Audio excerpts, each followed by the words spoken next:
People don't hurt the ones they love because they hate them. They hurt them because love exposes their deepest wounds, their fears, their shadows, and most people don't know how to handle that kind of vulnerability. So instead of loving harder, they attack the closest thing to their heart. But here's the part people never talk about. Why does love bring out the best in someone at first and the worst in them later? Why does affection turn into distance, warmth into coldness, connection into conflict? Let's go deeper. Think of someone who treated you beautifully in the beginning, warm, kind, present. Then something changed. Little by little, their walls rose. They became distant, defensive, or even cruel. And you found yourself asking, how can someone who loves me also hurt me? Here's a short story. A girl once said, he held me like I was precious, then argued with me like I was disposable. But what she didn't know was this. She wasn't the trigger. She was the mirror. Here's the dark truth. Love forces people to face the parts of themselves they've avoided for years. Their insecurities rise. Their triggers surface. Old wounds reopen. The closer you get to someone, the louder their shadows become. Someone who fears abandonment becomes controlling. Someone who feels unworthy becomes jealous. Someone raised in chaos confuses love with conflict. And someone who never healed their trauma may lash out at the person they love.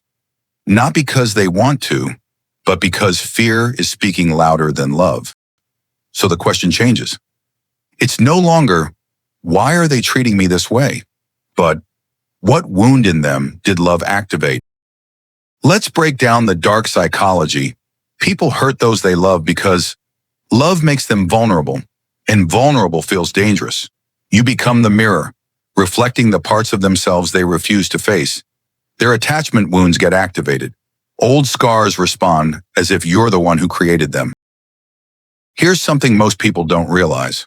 For some, familiar pain feels safer than unfamiliar peace.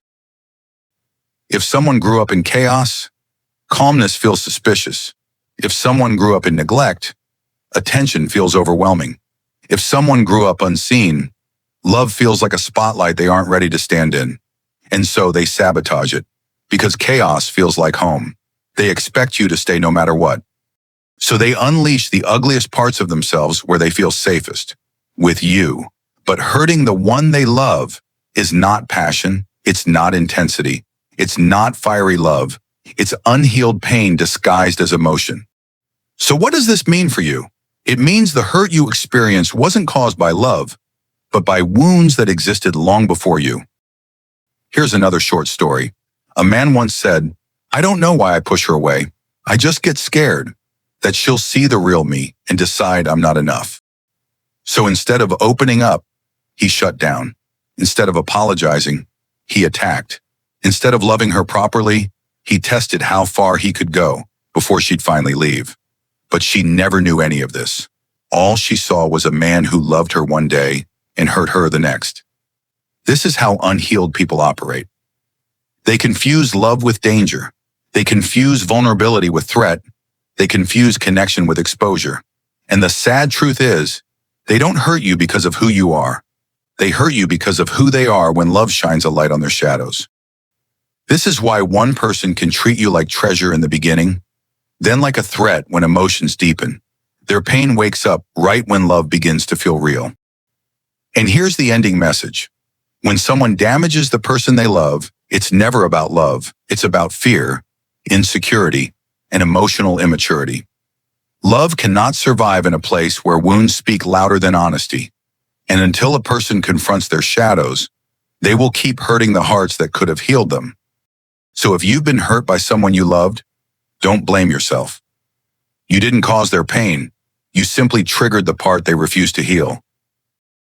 If this helped you understand something deeper about love, fear, or relationships, you're not alone. And healing starts with awareness. Before you go, if you hit the subscribe button now, you become part of a community that explores the deepest psychology of human behavior every single day.